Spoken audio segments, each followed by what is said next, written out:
Halo, selamat pagi anak-anakku semua. Apa kabar? Semoga kalian baik dan sehat selalu ya. Baik, kita masuk pada pelajaran IPS, review. Di bab 2, kita kemarin minggu lalu kita sudah membahas interaksi sosial dan lembaga sosial ya. Nah, di sana kita sudah belajar tentang pengertian dan syarat interaksi sosial. Kemudian bentuk-bentuk interaksi sosial. Nah, di lembaga sosial kita telah membahas tentang pengertian lembaga sosial dan jenis-jenis lembaga sosial. Sosial adalah hubungan antar perorang dengan perorang, perorangan dengan kelompok, dan kelompok dengan perorangan. Interaksi sosial harus ada hubungan timbal balik. Artinya, kedua hubungan tersebut harus ada saling merespon. Contohnya, jika ada yang bertanya, berarti temannya itu harus menjawab. Kemudian ketika kita meminta bantuan, orang tersebut membantu kita. Kemudian kalau kalian mengajak bermain, teman kalian ikut bermain.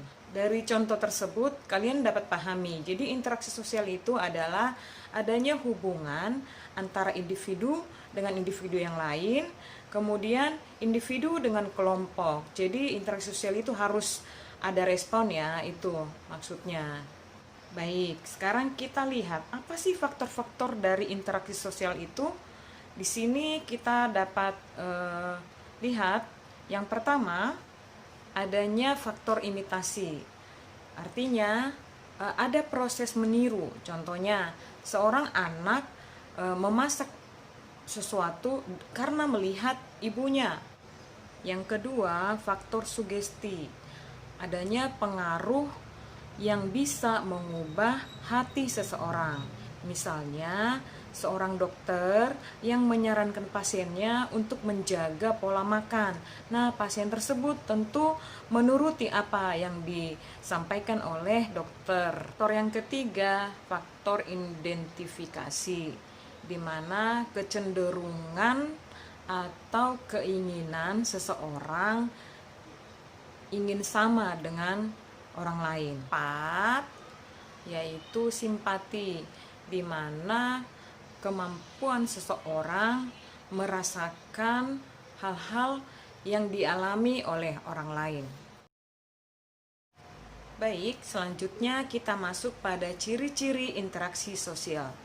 Yang pertama, pelakunya lebih dari satu orang, biasanya 1 atau 2 orang.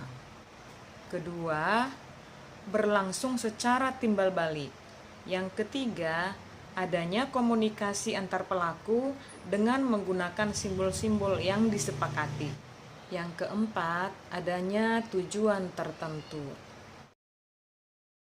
Baik, selanjutnya kita masuk pada bentuk-bentuk interaksi sosial. Baik, yang pertama, proses-proses yang asosiatif, di mana di sana kita dapati yang pertama ada kerjasama.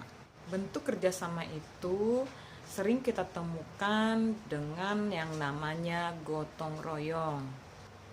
Yang kedua, akomodasi, di mana akomodasi ini adalah suatu cara manusia untuk meredakan pertentangan, sehingga dalam pertentangan itu tidak merusak kepribadian seseorang yang melakukan pertentangan tersebut. Yang ketiga, asimilasi, di mana cara seseorang menghadapi suatu perbedaan sehingga menghasilkan satu pemikiran antara orang lain dengan diri sendiri. Selanjutnya, kita masuk pada poin B, proses-proses disosiatif. Yang pertama, kompetisi atau persaingan. Yang kedua, kontravensi, adanya perasaan tidak suka terhadap orang lain tetapi tersembunyi di dalam diri kita.